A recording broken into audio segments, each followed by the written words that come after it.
Good morning, good afternoon, good evening, ladies and gentlemen. This is the Backups, a football podcast. I'm Ryan Cato, joined by Trevor McVeigh, Hunter Thompson. As always, we're getting straight into NFL action from this week. We do want to start with some news as always, and I know Trevor has it for us. So, Trevor, I just want you to bring us right into it. Yeah, last week was a little bit slow with the news, and this week has been pretty nuts. I'm gonna start with Odell Beckham Jr. of the Cleveland Browns tore his ACL this past weekend.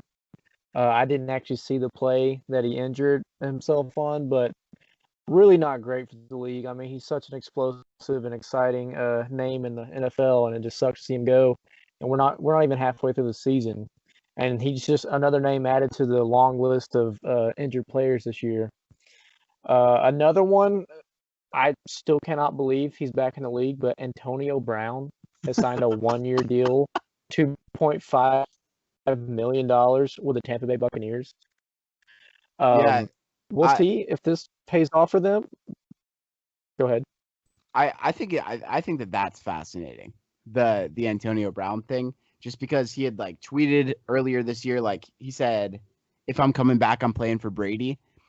And like the last three teams he tried to play for Mission didn't really work accomplished. out. Yeah, I mean, but like, holy cow, I don't like.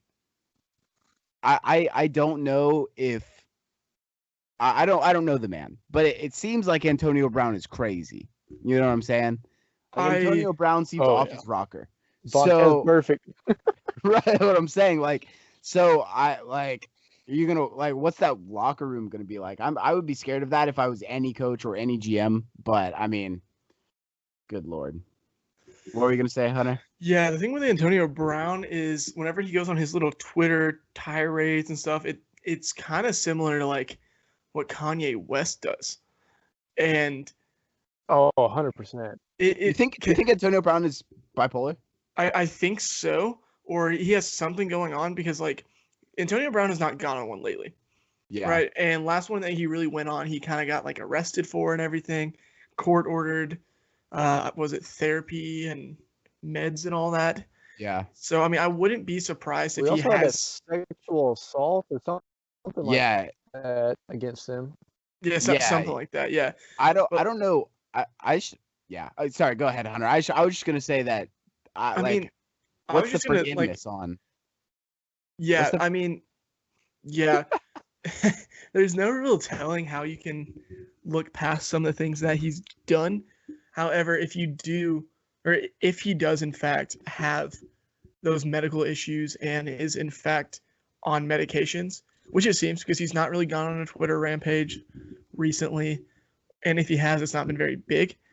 So if he is in fact on medications and things, I think it's a good investment.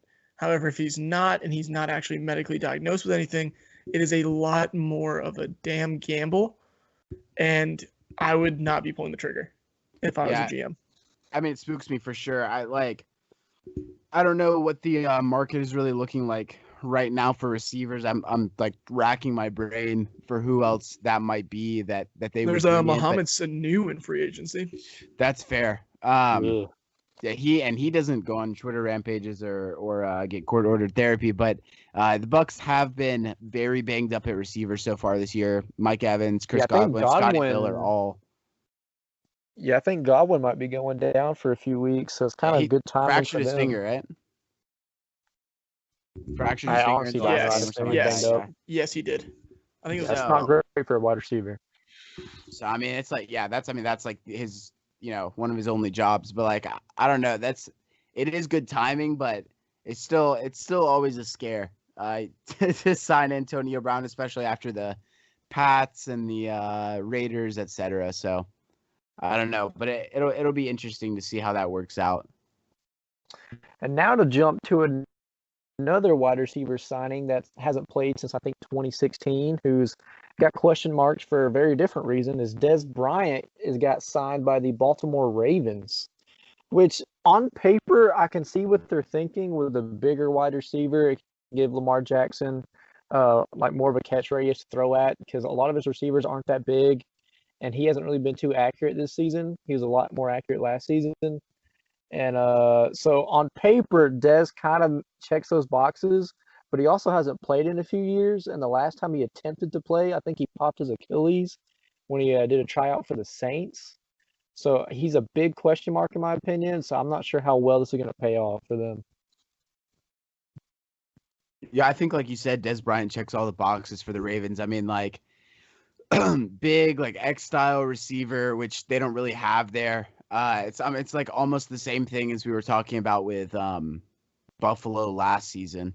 Like you're looking for that big X receiver to give somebody to throw to when you have accuracy problems. Shout out Josh Allen, but but yeah, Dez hasn't played in quite a bit. Apparently his workouts looked good because they signed him to the practice squad, so we could be seeing him in a couple weeks. And I think that's exciting. Yeah, I mean, the Des Bryant one is a little bit more strange to me because it's one of those things where he was left off the roster last season, even though he was healthy. And it's just, yes, I know it's only a practice squad spot, and what he brings to the table you don't really have. But I feel like with Sanu, you could do the same thing. And Sanu was playing last season. Granted, Sanu in his prime and Dez in his prime, like you obviously pick Dez every day of the week, but Dez had the Achilles injury, and I mean, yes, he probably looked good in the workouts and everything, but it's just I don't know. I don't know if at this point in time Dez is worth anything more than I don't think he's going to be as good as everyone's trying to make it out. Yeah, he might be helpful, but I don't think he's not going to be a game changer for the Ravens. Well, he's not going to be prime Des Bryant. I would never expect that. I mean, like that because he was a different monster. But I don't know. It could the only way we're gonna know is when we see him play, and like the only people who really know right now are the people who signed him after seeing the workouts. So I'll be interested to see. But I agree with you. It's a little bit strange when you do have Sanu kind of just sitting out on free agency.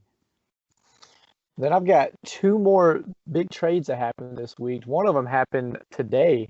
Yannick Ngakoue got traded to the Ravens after playing 5 or 6 games for the Vikings, who traded a second-round pick for him this past offseason. Yeah. And then he plays a few games, and they're like, okay, we've seen enough, and they send him off to the Ravens for like a third and a fifth. I was very confused by that for the Vikings, and the Ravens. It's all like we say it every week. The rich keep getting richer, which is unbelievable at this point. Yeah, I don't know. That trade is weird to me because, like, the Vikings made the move expecting to be in the playoff contention, right? And apparently, obviously, they're not. So I don't think it's a bad move on their end because you cut your losses minimally. You got a third-round pick back, which granted it's not a second round, but third round pick's better than nothing because Ngakoue is a free agent at the end of the season. He was probably going to leave anyway. Certainly. That's true. So it's one of those things where it's not a bad thing. It's just minimal losses. Yeah. I mean, it's like you said, the Vikings were expecting to be in playoff contention, but I don't know. It's clearly some sort of mismanaging is going on if they're still sitting at 1-5 after pulling the trigger on a player like Ngakoue, and their defense has been pretty shitty so far this season, along with their offense, to be fair. But like you said, cutting their losses, maybe hoping to get some sort of edge help in the draft. And then the other trade that happened today is Everson Griffin got traded from the Cowboys to the Lions. I don't remember what the compensation was or if it's even been announced yet. But I was kind of confused by this for the Lions. I mean, I think they've won 3 straight, which puts them in contention for that division. But I don't know if they're actual playoff contenders or pretenders at this point. I guess Matt Patricia, we've already talked about it off the podcast, is I guess coaching for his job right now and doing whatever he can to get assets. Yeah, I definitely think him and Bob Quinn are both coaching and just working for their jobs right now because they have not had a good tenure in Detroit. They inherited a solid roster up there, and it's not worked out. So the Griffin trade is good, I think, for a team that's been struggling on the defensive side of the ball. Especially since Griffin has that experience in the NFC North already with years and years of being in Minnesota. Mm-hmm. I don't know if it's – I mean, all you gave up was a 6th-round pick. So I don't think that's a bad move regardless. Yeah, it's not bad for a 6th-rounder. To answer your question, though, Trevor, in terms of Detroit and the playoff picture, we could even bring that to Chicago as well, you know? Is Chicago a legit team? So maybe they think that they have some sort of chance to catch Chicago, which they're 2 games back right now, to catch Chicago for that wild card spot. Do you think they can catch Chicago? Possibly. I mean, I don't really believe in Chicago. I don't think Chicago's that good. I think Chicago looked really good against Tampa. But even then, I'm not sure that Chicago's a legit playoff team. I don't think Detroit really is either, but there's, 3 wild card spots. So sometimes shitty teams are going to get in. We know that the NFC East is going to have a team in there, and they're going to be 5-11. So, 100%. I mean, the Lions are better than them, but it's interesting to see them making like a playoff push when they're probably realistically, an 8-8, 7-9 type team, and like being in win now mode probably isn't of best interest for them, except for Matt Patricia. So I think those are my main thoughts on it. But what do you? Sure. I mean, what do you think about Detroit in the playoffs? What do you think about Chicago in the playoffs? I think there's no way in hell Chicago's making the playoffs. I mean, they've been off to a great start, and I think they really have overplayed or outplayed what they should be right now. But I think it's becoming very apparent, as we saw in the LA game, they just were outclassed by a team that's probably going to finish 3rd in the NFC West, maybe even 4th in the NFC West. They got clearly outclassed and outcoached by Sean McVay. Yeah, I mean, and you can say that about the Rams, but I think the Rams are clearly a playoff team, and the NFC West is a very strong division, so it's hard to say. I don't know, but I think the Rams are really good, but I think the Rams are great, but I also think they might arguably be the worst team in their division. Yeah, and I mean in the best division in football. I mean that's true, but you have the NFC North, which many were saying is the best division of football coming into the season, and here we are, Chicago just not being that good. I think the only team in their division they could beat is Minnesota, and at this point with the offense struggling like it did, I don't know if even then you could. Yeah, I mean, we are just about halfway into the season, so it'll be interesting to see how that plays out in terms of Detroit's defense and them looking to make a playoff push. It'd be cool to see, though. It's been a while for Detroit, so. But I think we're going to move towards games of the week. If I believe that's all the news we got. Is that right? Yes, sir. Yes, sir. So we can go straight into games of the week. I'd love to hit on my game of the week first, just because I'm the most important, but also sure, okay, man, whatever. but also because I think I honestly have the most exciting game of the week this week. Arizona Seattle was an absolute nail biter, an overtime game. Like we were just talking about, the NFC West is, probably, if not definitely, the best division in football. And getting to see Seattle and Arizona really battle it out, and Seattle really come up against their first, I think, hard test of the season. At least, the game that they actually looked like they were a little bit shaky on in Arizona.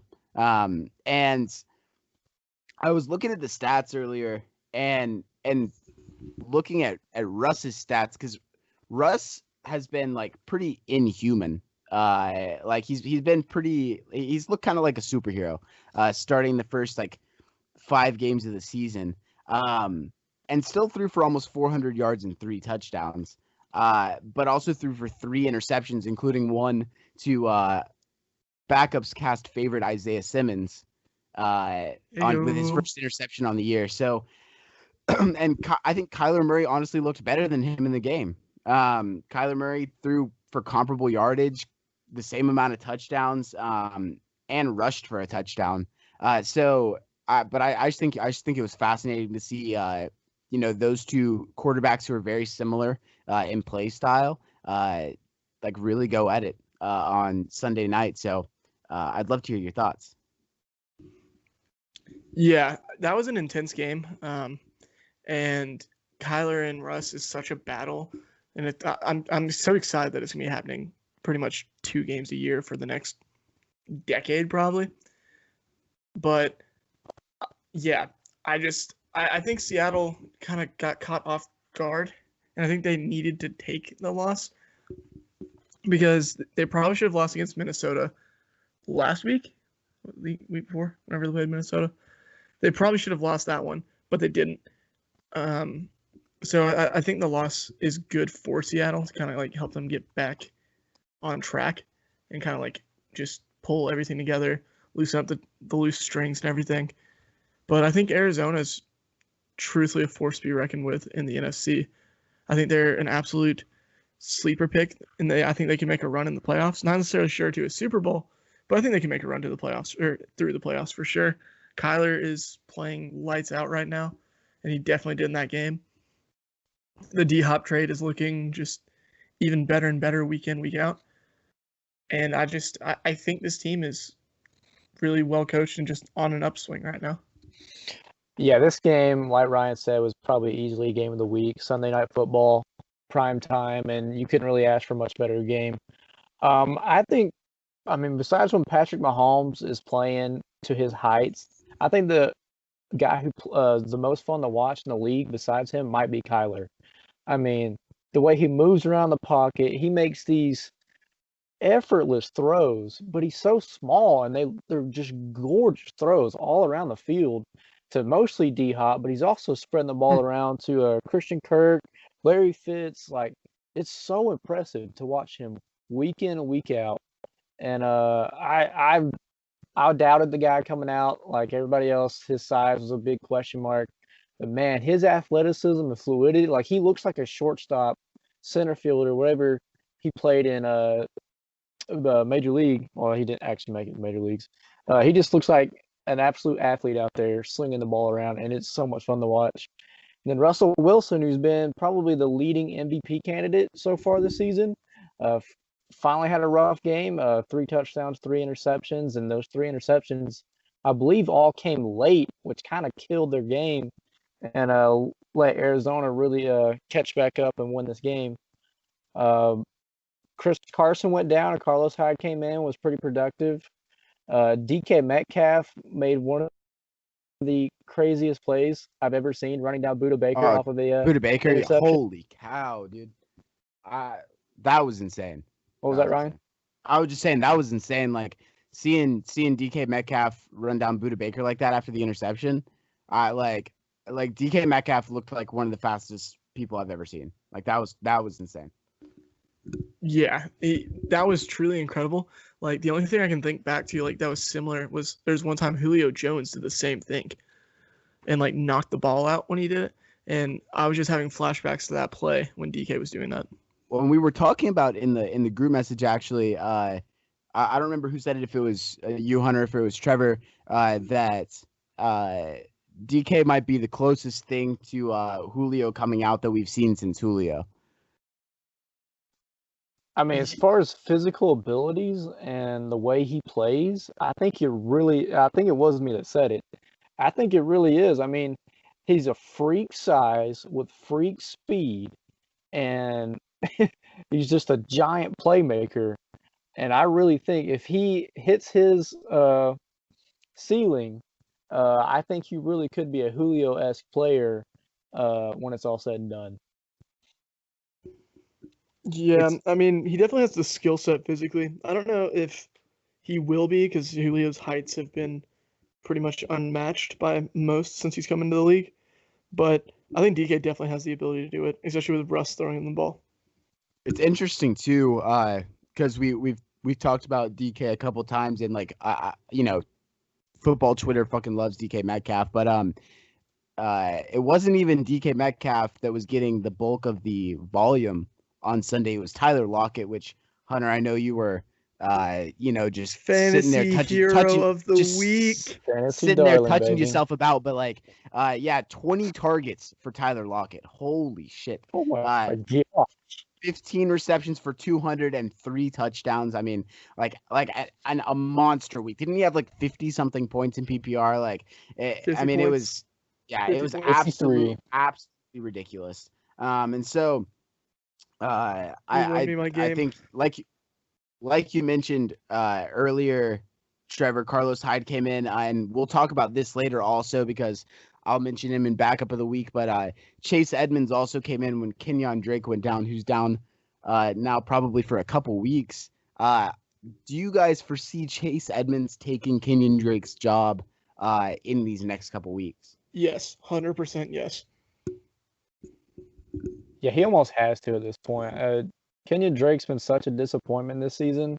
He was drafted really high in fantasy leagues. Everyone's expecting him to have a breakout year, and it really hasn't been there this year. I'm not sure if it's the O-line, or I haven't really been able to watch too many of their games that he's played in. So I'm not sure what's going on with him this season. Yeah, I sure as hell am not sure either because I was one of the ones that drafted him in the second round. Luckily, I got my hands on Chase Edmonds early, but it'll be interesting to see over the next couple of weeks. I think Chase Edmonds might be a must start when it comes to fantasy this coming week, or 2 weeks from now, rather. The Cardinals are on a bye this coming week, but we can move on to the next game of the week. Whoever would like to go, Hunter, Trevor, I'd love for you to take it away. Take it, Hunter. All right. So my game of the week is the NFC South battle of the Saints versus Carolina Panthers. This game was so much closer than I was expecting it to be. The reason I picked it for my game of the week isn't necessarily because it was an amazing game. Granted, it was an incredible game, but it's the game of the week because watching Carolina grow this season under Matt Rule has been so insane and incredible to watch. When Matt Rule got hired, I'm not sure any of us really knew how to feel about it. And truthfully, like, he came from Baylor, who even then aren't that amazing of a program. But Matt Rule has done such a fantastic job with Carolina this season. He has them playing disciplined football. He has them competing in every game. And Joe Brady. And Joe Brady's offense looks incredible. I was going to say. The way he's using all three of his receivers with Samuel Moore and Robbie Anderson, like, it's incredible to watch. It looks similar. You can tell that it's the same offense LSU had last season. Granted, the QB play is obviously not at the same level that Joe Burrow was, but like it's the same exact offense, and it's going so well for Carolina this season. Do I think Joe Brady could very easily end up getting head coaching jobs at the end of this year? 100%. Cincinnati, you better be calling Joe Brady. But I love what Matt Rule's done. I hate it as a Falcons fan, but as a football fan, it's so much fun to watch. Yeah, I would love to see. I was right on that when you said it. But yeah, Joe Brady in a head coaching role coming up, I think he could be a good target for one of those coming up. But also, like you said, Carolina's absolutely developed over this season.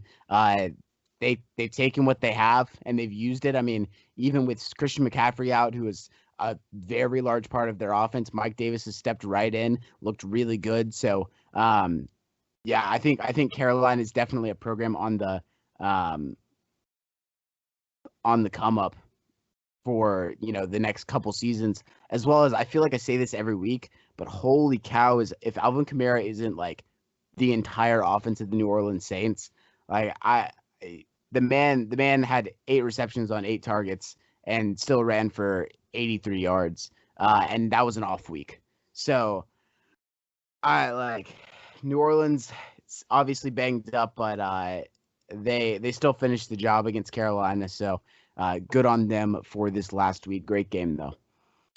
Yeah, he may not win MVP this year, but I think Alvin Kamara is very much in the running for Offensive Player of the Year with the amount of touches and the amount of stats he's putting up this season. It's been really impressive. Also, a pretty impressive win for New Orleans. Emmanuel Sanders and Michael Thomas both being out. Of course, Michael Thomas hasn't played, I think, since week 1 or 2. And Emmanuel Sanders is really he really had a connection with Drew Brees the last couple weeks, and he went out. I think he was a COVID player actually, and they still pulled out this win. Carolina is no easy out this year. Matt Rule has got that team clicking, him and Joe Brady. It was a kind of a tougher loss for them, but the fact that they're in there with the second best team in the NFC South right now behind Tampa, playing pretty well. The running game was not there. Mike Davis led their team in rushing with 7 attempts and 12 yards. So not really the great recipe to beat New Orleans. But, I mean, it was a 3-point game. DJ Moore had a really solid game for them with 2 TDs. But overall, I mean, I would be happy with both those teams. New Orleans got a win, banged up, and Carolina hung in there against a division rival in the first year with a rookie head coach. So overall, this was a fantastic game for both teams. Yeah. All right. Moving on to my game of the week. I got the Battle of Ohio, the sequel. I've got good old Cleveland at Cincy, and this game was something. I believe it did not go in the OT, but of course OBJ went down, which was really unfortunate. But Baker Mayfield actually had a really good game, even with losing OBJ, and I think Landry got knocked out early, I believe, something like that. I think he got knocked out in the first half, possibly. But Mayfield with 22 of 28, just under 300 yards and 5 TDs with 1 interception. It's finally nice to see him actually have a really good game. Kareem Hunt had a solid game, solid rushing game. Sorry. But my highlight is their late round pick, Donovan Peoples-Jones, catching a touchdown, I believe a 24-yard touchdown.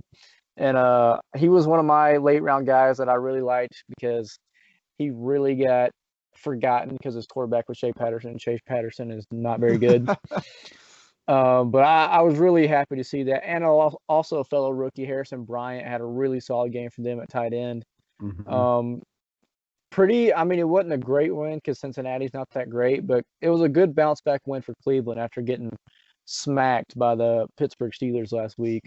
Then the other side of the ball, Joe Burrow, I mean, he's living up to the hype so far, in my opinion. I mean, he don't really have wins to show for it, but once they get that roster around him clicking, especially on defense and the O-line, he's going to be a force, I think, in the NFL the next 10 to 12 years.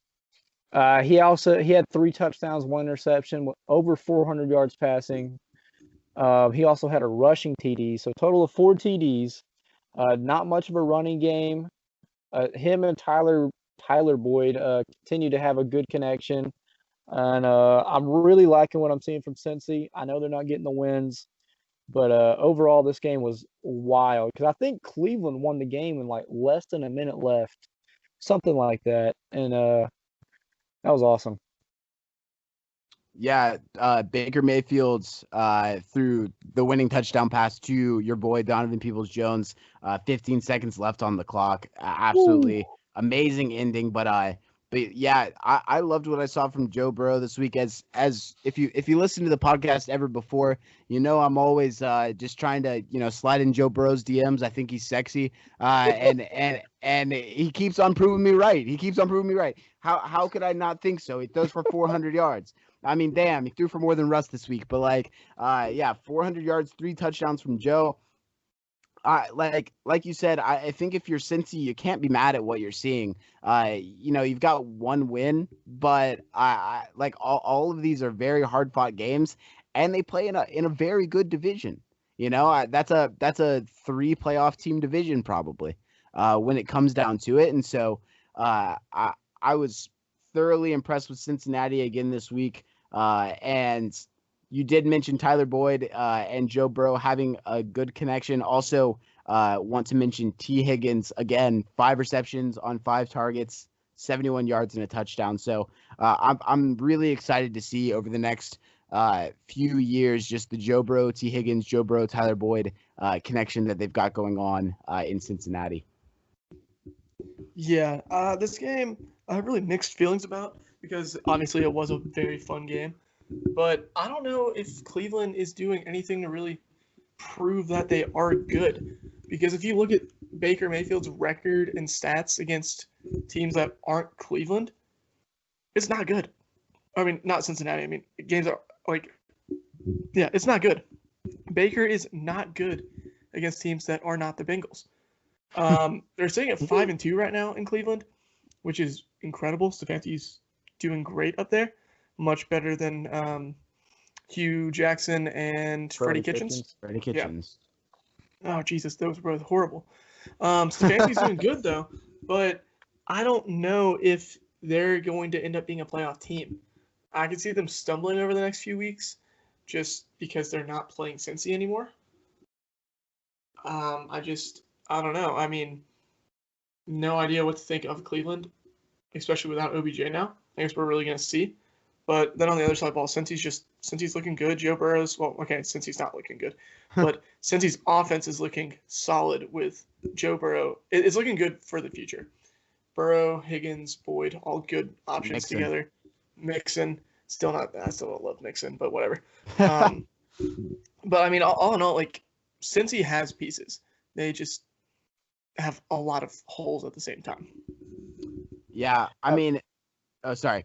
I didn't mean to cut you off there. Trevor, go for it. No, you're good. I was just going to say, like, as a Bengals fan, if you look at the team, like Andy Dalton and Ryan Finley-led teams of last year compared to the Joe Burrow team of this year, maybe it's less wins. Well, I guess they had the number one overall pick, so it was more wins this year, pretty much. And they've looked so much better. And I've already said it, but it looks rough, but this team has so much potential with Joe Burrow at quarterback. And another thing, I think Baker Mayfield is actually going to start playing better when he's not trying to force the ball to OBJ every play. I think he can actually spread the ball around, which I think will help him. Yeah, I did see an article with I'm trying to remember the source, but that the Browns' offense is actually more efficient without OBJ on the field. Just because I think for that reason, that they're not trying to force it to a star receiver. They're just, working with what they have. And also, I do want to say I'm not sure if the Browns are a, quote, playoff team, but I think they'll be in the playoffs. Over the next I don't think so. Over the next 4 weeks, they play the Las Vegas Raiders, which could be a win or a loss. Then they have a bye. Mm-hmm. And then they have the Texans and the Eagles, followed by the Jaguars. I'm telling you, bro, I would not be surprised if they only win 2 games out of this. I don't know, man. Same. There's no way they're being Vegas. Vegas is a so underrated team. Vegas is my fallback team this year because Atlanta's sucking. But Vegas is such an underrated team this year. John Gruden has them playing well. They've been playing solid defense. Derek Carr's looking good. There's no way they lose to Vegas. There's no way they lose to Cleveland. I mean, I'll hold you to that, but I just think that it's very much a possibility that the Browns sneak into the playoffs. Maybe as the last maybe as the last AFC wildcard team, but the Browns could easily go 9-7. With the remaining schedule that I was looking at, they still have the Jets left, which is pretty much a free win. So like, I don't know. At this point, it'll be interesting. But I think the minute they step into the playoffs, they're getting stonewalled. So all that to say, Cleveland is one of those weird middle of the road teams. I do want to get into surprise of the week. I'm going to check our recording time here. We are just at about 34 minutes. So I'm going to kick us to a quick break. And when we come back, we're going to hit surprises of the week and backups of the week. So stay tuned. Don't go anywhere. How's it going, football fans? Ryan Cato here, back in the middle with a quick ad break. We just want to give a quick shout out to ISN Podcast Network, Brian Lamb and the Draft Network. At ISN, we are hosted on them for this entire season. So just want to give a quick shout out to them, as well as a shout out to our YouTube channel and to our Twitter account. You can find those both at the Backups Cast, and you can find this podcast wherever you listen to your podcast, Spotify. We're even hosted on Podbean, so be sure to be on the lookout for more content in the future. And we're going to get right back into the action.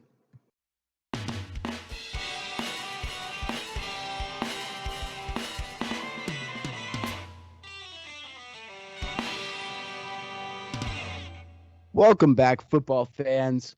We're the Backups of Football podcast, but you know that because you've been listening for 34 minutes already. Thank you for sticking with us after that quick ad break, but we're going to get straight back into Surprise of the Week, and I'd love to hear from Hunter Allen Thompson, our resident bad boy and male model, about your Surprise of the Week. Hunter, so go ahead and take it away. Okay. Well, my Surprise of the Week is going to be, it's not really a surprise of the week. It's going to be a surprise of the past couple weeks. It's going to be the Jacksonville Jaguars. They have been hot garbage ever since I complimented Gardner Minshew.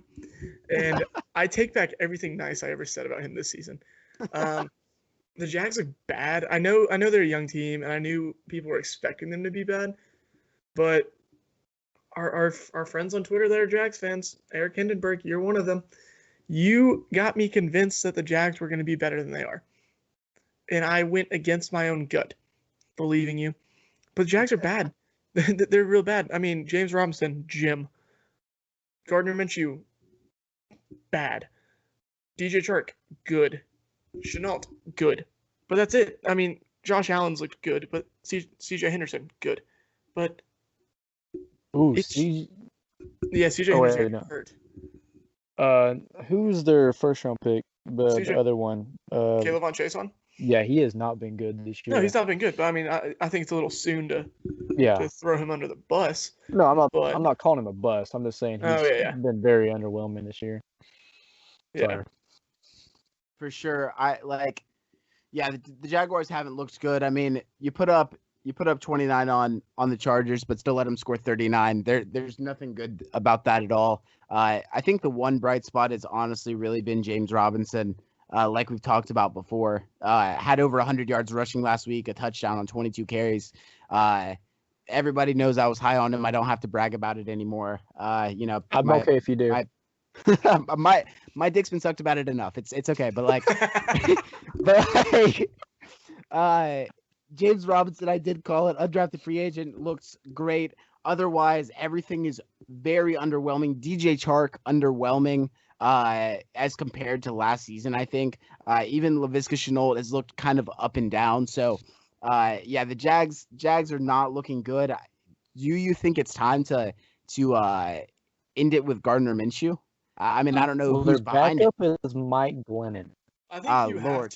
have to. No, you can't. You can't. It's Mike Glennon. Damn. You have to run Gardner Minshew the rest of the season just because. I mean, it's because Mike Glennon. Because Mike Glennon. Oh God. Oh Jesus Christ. But, I mean, I can say that I've been very hesitant as far as the Minshew mania going on this season, and I'm pretty proud to be right so far. It just has not worked with that team. James Robinson has been the story for that team this whole year, and he's been so much fun to watch.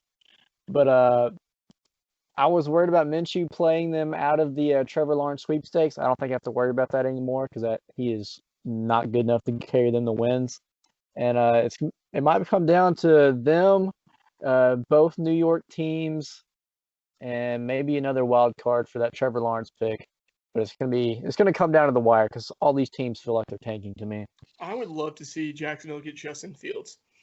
I think that would be so fun. Me too. And he would light up Jacksonville because I don't think I can think of a time Jacksonville has ever had a high-powered offense. Even when they were like solid, they never had a high-powered offense. Like you mean the Blake Bortles of the AFC Championship wasn't enough high-powered for you? That game was stolen from them. I still maintain that game was stolen. But do you think they could have beat the Rams in that Super Bowl? Oh hell no. Hell no. but I have to say it. Fuck the Patriots. You know what I'm saying? Like I have to. Dude, the So Super Bowl that year was almost Case Keenum versus Blake Bortles. Think about that. Oh, that God. would have been tragic. That would have been That would've absolutely been tragic. Dude, Would've I been would have cried. wild. I would have cried so hard. So we did just mention Jacksonville probably targeting a quarterback early. They're at the 3 spot in the draft right now, so that's about Justin Fields' range, unless they manage to take that top spot from the Jets, who are holding on to it so tightly. The Jets Yeah, are they holding are. on to it so tightly. But what do you think? Another area of focus might be they do have uh two picks in the draft. They have one from the Rams. So what do you think? First-round pick? Yeah, 2 first-round picks. They have one from the Gotcha. Rams. So is there another spot that you think they might be looking when it comes to is it offense, is it defense? You gonna put another guy on the secondary? What do you guys think? I would love to That's a see good them. question. I would love to see them grab a guy like J.C. Horn or Caleb Farley, and play him next to C.J. Henderson with their second first-round pick. But they honestly might use that as ammunition to try to move up and get a guy or like get Trevor Lawrence. I don't think you can convince New York to sell him, but you might be able to. Yeah, I think they'll go QB, then maybe like some kind of O-line help in some fashion, or maybe even a linebacker help. I mean, that D-line's already pretty good. I mean, they got rid of Calais Campbell, so maybe you could argue an interior D lineman. The secondary, like Hunter said, probably does need a little bit more help. But I would probably focus on O-line if you're going, because their weapons they're not like amazing by any standards, but they're pretty solid. I think with Trevor Lawrence or Justin Fields or maybe even Trey Lance, they can work with what they have there. But I don't know. I just feel like they need playmakers there for some reason on the defensive side of the ball, I think. Yeah, I could definitely see them going secondary. I could definitely see them going O-line, like you said. I would love to see them go Kyle Pitts. I think that's like a Ooh, sleeper that pick. would be fun. Yeah, like That'd a be dark wild. horse pick for Jacksonville. If they're sitting around the 20s, 20 range, Kyle Pitts on that offense, I think would add a different kind of element. If you had like Justin Fields, Kyle Pitts first round, so defense definitely needs help. Got lit up by Justin Herbert on Sunday, but I think that there's spots that they could go in that first round to really beef up that offense, like we were talking about. Trevor, I do want to hear about your surprise of the week next, if you wouldn't mind. Well, my surprise of the week probably shouldn't be a surprise at this point in time at week 7, post week 7. My Atlanta Falcons. Well, there's been 3 games this season where they've had a 98% or higher win probability according to some ESPN metric, and they lost 3 of those games. And this week they lost by scoring a touchdown instead of kneeling the ball out and kicking a field goal to win, which was honestly really impressive. I mean, they are writing an actual book with so many different storylines on how to lose football games. It's not even funny at this point. Like not jumping on an onside kick and just blowing so many leads this year. I can't even remember. Was it Chicago one they blew a lead to Losing Nick to Foles? big body part Nick Foles. Yeah, Yeah. Nick Foles coming in, beating them. And then this week, Todd Gurley tries to get his momentum stopped going into the end zone, but he couldn't. He crossed the goal line. Touchdown. Inside a minute, Matthew Stafford, I think, hits, oh gosh, what's his T.J. name? Hawkinson. Well, that was It the was game Hawk- winner. Who was Galladay on the way down, and then Hawkinson in the end Galladay zone. on the Yeah, majority yeah. of those yards on the way down?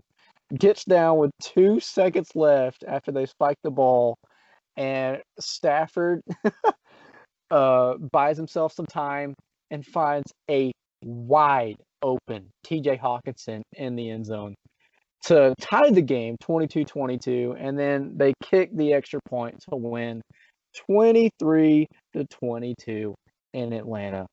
And Yeah. it is honestly so impressive and surprising how we managed to lose all these games.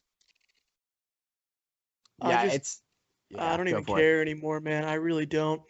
It Oh, it's I comedy at this point. I have no emotions about the Falcons anymore. They're my team, but I am emotionally void and emotionally detached from them. It's kind of like a toxic relationship with a woman. You have to, she hurts you, and you just keep going back and back. It's like your first wife. I've never been married, but I, So it's like your I first can wife, but I can only imagine that's what a first wife feels like. I will say, I detached myself from the Falcons a while ago. They hurt me way too many times. It's like one of those things where like you Smart tell man. her, you tell her you got to stop using the hot candle wax in bed. It's hurting, but they don't want to stop. You know what I'm talking about? And Trevor then knows what I'm talking about. and then there's occasionally the little ice cube thing thrown in there to This spice ice cube things thing, up. and you're like, what the hell? And you're like, and they just leave you laying there tied to the bed, and you're like, what the hell? I was getting so close, but Detroit beat us 23-22, damn it. And so like at this point, I've emotionally detached myself. I will say though, without the Todd Gurley touchdown, I would have lost my fantasy game this week, and so I will take that Todd Gurley touchdown 10 times out of 10. Our fantasy league, I am now at 3 wins in a row, so very proud of that. Whiskey Diggs revenge tour, Respect. baby. Whiskey Diggs revenge tour, baby. But it's mind blowing to me at this point. How, like you said, over a 98% chance to win and have blown it 3 times. Like the Falcons could be a 4-3 team if they didn't suck. So it's amazing to me. If that's all you got about that, I do want to talk about my surprise of the week real quick, which is Cam Newton looking absolutely abysmal in their game against San Francisco on Sunday. Under 100 yards. He was 9 for 15, 98 yards, and 3 interceptions. It's not like he was getting hit a whole bunch. Pressure rate was pretty low, but just absolutely terrible. Ran 5 for 19 on his legs. And I didn't. It's not like I had a lot of faith in Cam Newton, before this game. Like I thought he was doing a maybe average job,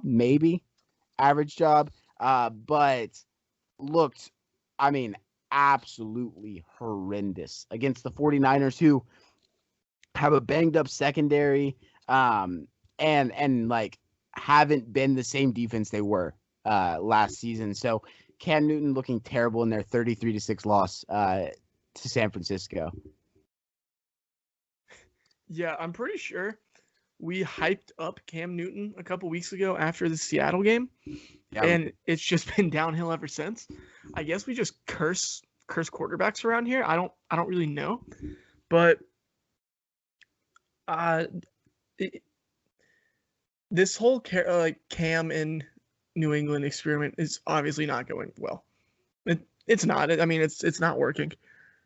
This makes me wonder, like, at the end of the season, is this going to potentially affect Josh McDaniels in his head coaching search? Mm. And what does this bring Bill Belichick to do to the quarterback position? Because apparently they still have no faith in Jarrett Stidham. Right, which is like, you've been sitting on him for a while. What's up with that? Exactly. So it makes me wonder, like, will you see them draft like a Zach Wilson or a Kyle Trask or a Mac Jones, like late in the first or second round, wherever New England's picking? Could we see them make a move for Jimmy Garoppolo? Because we know Bill Belichick loves Garoppolo because he tried trading Brady for Garoppolo. Yeah, I think that's the big question is I think especially with Garoppolo, but at the quarterback position, what's the move going to be? I think Garoppolo would be a very fine pick. Obviously, he's vastly overpaid by San Francisco, who, we've seen Nick Mullins come in and do probably a better job than Garoppolo in San Francisco. So maybe that might be the move in New England. And if I'm New England, I'm not picking any sort of like second-rate, quarterback from this draft. I don't think that I'd really want another project if I don't already believe in Jarrett Stidham. So that's challenging for me. I would have to go for a trade or looking at somebody in free agency. I don't know who'll be on the market, but it'll be interesting to see in the offseason. Could we see them trade for Sam Darnold, work some magic out? Who knows? But they need a quarterback because Stidham, not the answer. And Cam, very much not the answer. Yeah, Cam came out this season, and we were all like very wary of how well he would look, and he came out like the first 3 games, like, hey, this guy looks like 2015 Cam. He's looking pretty dang good. And then he went on the COVID list, and ever since he's came back from the COVID list, he has been atrocious. I mean, 3 interceptions. You got benched for Jarrett Stidham, and Jarrett Stidham had the perfect opportunity to be one of our backups of the week, and he comes in, he looks like trash, throws another interception, and I don't know what happened between the COVID list and the beginning of the season, but Cam has lost whatever it was, or maybe he's just playing better teams now. But Cam does not look good, and I've already seen Pats fans on Twitter saying it's time to get rid of Bill Belichick, which is honestly hilarious to me. It's one of the dumbest takes I've ever seen. Well, But go ahead. I'm gonna be honest, I don't know if that's an unfair question to be asking, because looking at What? Tom Brady's success right now in Tampa, Tom Brady is playing himself back into the MVP race, right? And the Patriots quarterbacks only have 3 touchdowns between them all throughout the season, passing touchdowns. Right, of course. but does that not highlight what the real issue is then in New Yeah, England? Because exactly. Oh, no, It's no, I not think it's it- I clearly think it- lack I of think it- talent. QB. I think it very much highlights the issue. However, Belichick, the coach, can no longer keep saving Belichick, the GM. Because Belichick, the GM, is not good. I don't care what anybody says. Belichick, as a GM, is not good. He drafted Sony Michel. Bust. And Sony Michel in the first round. Bust. Isaiah Wynn, first round. Arguably a bust. Yeah, the O-line hasn't been good this year N'Keal either, Harry in the so- first round. N'Keal Harry's not been good. He was my number 1 No. receiver. Yes, first round makes sense, but not good. Can we think of a player within recent years that the Patriots drafted themselves early that has been an elite player? You could argue Winovich, No. but Winovich has No, been average. Winovich. I think Winovich has been good, but I think that the magic. Yeah, obviously the magic isn't in the GM; it's in the coaching because we've seen him turn a bunch of fucking 5'9" white guys into like star receivers before, which Brady was kind of doing that too. But he works with what he gets in the late rounds, honestly. But I do agree with you that the general managing of the team as compared to the coaching is abysmal. I mean, does Robert Kraft maybe look for somebody to aid Bill in that? Is that maybe an answer? Could we 'Cause see? I wouldn't I want to lose Bill Belichick as a coach. No, by no Hell means. no. And I don't think you should fire Bill Belichick as the GM, but I definitely think you should bring in a guy who might have general manager experience and might be coming from the Patriots tree to assist him in the draft process and in the roster building process. I don't know, maybe like a Thomas Dimitroff who just got fired by Atlanta because he has Patriots ties. Yeah, I think that's a strong possibility. That's a strong I mean, they're option. just in a quarterback transition. They just got to find the right guy, and they'll be But the thing is, fine. it's not just a quarterback issue. It's an entire roster issue up in New England because we were making the Yeah. same argument last year. We're like, oh, Brady just doesn't have weapons. Brady doesn't have a line. They didn't do a single thing to fix that this year. Yeah. Yeah, they picked 3 tight ends in last year, and I haven't seen a single one of them on the field. So, I mean, they've been on the field, but I haven't seen any of them in the action. So it's it might be about time for that for a little bit better general managing in New England. But I do want to get 2 backups of the week. If we want to get right into it, we were just talking about San Francisco, New England, and I know Trevor, you've got something to say about a little somebody on San Francisco. Oh, yeah. Okay. So San Francisco, like we've talked about, went into Foxborough and smacked around the Patriots. And I can't remember the last time a quarterback for the for an opposing team went to Foxborough and threw 2 interceptions and no touchdowns and won a game.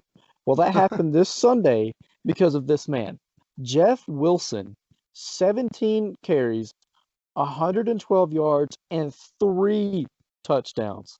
I mean, that is efficient, right? He carried this team this weekend, and I love it. I mean, he owned the game. I mean, there was no if and the Patriots could not stop him from going in the end zone, and which is so crazy to see. Jimmy G, he was efficient as far as accuracy, but he also threw 2 interceptions. I mean, he only had 5 incompletions, but 2 of those were interceptions. But I mean, Jeff Wilson, I mean, backup of the week, easy. With Mostert going down, Tevin Coleman hasn't played since week 2. Jerick McKinnon, oddly, didn't have any touches, even though he was supposed to be healthy for this game. And it just proves how much of a running back guru Kyle Shanahan is. I don't think he could make Eddie Lacy look good today. I think at this point, like that's Isn't how Eddie good Lacy he like is. 300 pounds now? I wouldn't be surprised Eddie- if he's 400 and it would still work. It might just and Jeff Wilson, yeah, fantasy star this week was in our league personally was a free agent. Put up 32 points this week and actually went down with an injury. And Jermichael Hasty is likely to start for the 49ers next week. Obviously, it's like a hot hand type place in San Francisco. So who knows? It could be Juszczyk with getting 30 carries next week in San Francisco. Who knows if he's running for 70 yards. So but yeah, Jeff Wilson looked absolutely excellent this week. Tore up that Patriots defense. Yeah, I mean, Jeff Wilson is a guy that's just absolutely killed it. I'm curious to see how it's going to go next week because he's out. But yeah, I just think the Kyle Shanahan offense can make anybody run, and like you said with Lacy, it's just incredible. 400%. I'd love to hear about your backup of the week, Hunter, from a game we talked about also earlier. Okay, so my backup of the week is Marquez Callaway from the New Orleans Saints. I bet many of y'all are sitting here wondering, who? Marquez Callaway is an undrafted wide receiver who played for the Tennessee Volunteers. His senior year, he only had 30 receptions for 600 yards, but he had 6 touchdowns, right? He's a 6'2", 200-pound receiver. Marquez Callaway has been a guy that has slowly been improving his stock with the Saints for weeks now. He had his first catch against Detroit in week 4. Week 5, he was targeted 6 times and made 4 receptions. And then Sunday, he finished the game with 8 receptions for 75 yards, leading the team with both. I'm not going to sit here and tell you Marquez Callaway is going to be the next big thing, because he's probably not. But it's very apparent that Drew Brees trusts him while Thomas and Sanders are both out. And I think this is a guy that we could see play into the New Orleans offense in a bigger role in the future. He's obviously doing something right if he's the one getting most of the receptions there.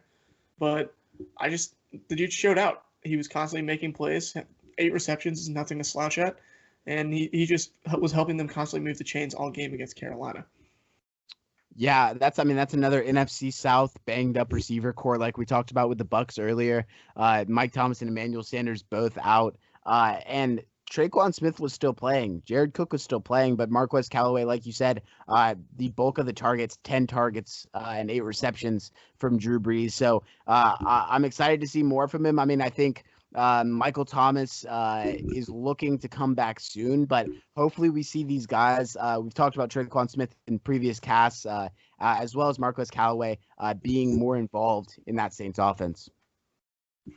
Yeah, I'm not going to lie. I've never heard of the guy. And the fact that he comes in and leads them in targets and yards with Drew Brees is fantastic. From Tennessee, too, which is not known for their wide receivers. And, I mean, honestly, just a fantastic performance. I mean, definition of a backup of the week. I mean, a guy doesn't really see much playing time with Michael Thomas and Emmanuel Sanders on the field typically, and he comes in and outperforms everybody except Alvin Kamara, who's a running back. So, I mean, really great performance from him. Hopefully he continues it next week. Because I'm not sure if Michael Thomas will be back, and I think Emmanuel Sanders will still be on the COVID list. So we'll see. Yeah, Emmanuel Sanders still probably on the naughty list next week. But I do want to hop into our final backup of the week. It's the guy who's been taking a backup role, but really been higher in production than his starter counterpart, and has really gotten to take a starter role as of this last week, and that was Chase Edmonds of the Arizona Cardinals. Chase Edmonds has been far more involved in the pass game than Kenyon Drake to start the season, and really, Kenyon Drake has had one really, really big game. That was last week when the Cardinals were up, 38 points the entire game. But Chase Edmonds, after Kenyon Drake went down with an injury, who will be out, for a couple weeks, had 5 attempts for 58 yards and caught 7 passes for 87 in the game against the Seahawks that we talked about earlier. So we talked about, do you think it's possible that Chase Edmonds takes the starting job? And I think it fully is possible. So was happy to have gotten him scooped off the waivers early because I drafted Kenyon Drake, like I said. So just giving me all the more reason to sit him and to put Chase Edmonds in for the remainder of the season. So my backup of the week for sure. Yeah, look at Kenyon Drake's numbers before he got hurt. 14 carries, 34 yards, and a 2.4 yard average. Not what you want from your RB1. And Seattle's defense isn't that great against the run, or really the pass either. The defense is, they kind of struggled. The defense is just bad. Yeah. So, I mean, Chase Edmonds comes in, he gets 5 carries. Well, way less than half of Kenyon Drake, but he has more yards. He had a long of 32, and then in the passing game, he offers way more with 7 catches, 87 yards. I mean, if you're in a fantasy league and he's available, you need to grab him. I think he really is going to steal this job. And another great backup of the week. Just come in, like backup of the week, coming in and stealing the starter's job. I mean, you can't ask for more from a backup. That was fantastic. You love to see it. Oh, yeah. Chase Edmonds is a guy who I wish I paid more attention to in his draft process. He came out in the 2018 draft, or maybe it was 2018 draft. I'm sitting here looking at his collegiate stuff right now. Mm-hmm. Dude played at Fordham. Yeah. Fordham College or Fordham University. I can't whatever. Yeah, what is that, like in New York? Yeah, upstate New York. I think it's FCS. Yeah. It's FCS. Okay. I'm looking at his career rushing stats. The dude finished college with 5,862 rushing yards, 67 rushing touchdowns. Ooh. Cato, this is a guy that you would have loved in the draft. Would have loved him. Yeah, if I had been around in 2018, I'm sure I would have been on the Chase Edmonds hype train. So this dude has just been showing out, because I was just trying to figure out where he came from this season, because I just did not remember him at all. And yeah, I think he's just really doing a hell of a job right now in Arizona. Yeah, been absolutely excellent and likely to take the starting job, like we've said. If you want to vote in our backup of the week, we would love to hear your feedback on what your backup of the week is. We do a poll on Twitter every single week at the Backups Cast. We give you 3 options plus a 4th. If you want to write in your own candidate from backup of the week, we'd love to hear it. If there's something we missed or a player that flew under our radar this week, that is just about all that we have for the cast this week. So I'd love to hear some closing words from the boys. And, we didn't talk about a certain coach who will not be named, so I'm sure I'll hear about it right now. Yeah, I would just like to thank everybody for listening like I normally do. And I'm going to keep it going. Keep Adam Gase. Let's tank for Trevor, baby. Oh, man. Thank y'all for listening like always. Avoid toxic relationships. Avoid the candle wax. Avoid the ice cubes. Unless you're into that kind of stuff. I mean, more power to you. No judgment. No judgment. This is a kink shame free zone or whatever the saying is. But one thing is for certain. This is not an Adam Gase slander-free zone. Adam Gase sucks. Please fire Adam Gase. Go Falcons. After you solidify the number 1 pick. And I think that at this point, the number 1 pick is about solidified. They've thrown all of the talent out of New York and actually probably given Sam Darnold They have talent. and given Sam Darnold PTSD. So I'm going to go ahead and say fire Adam Gase, and we'll just go ahead and tank for Trevor anyway. The Jets suck as a Bills fan, so I don't really give a shit about them. How much did you beat the Jets by this week, Mr. Bills fan? We did beat them by 8, and that's why we didn't talk about Buffalo. So anyways, follow us on Twitter.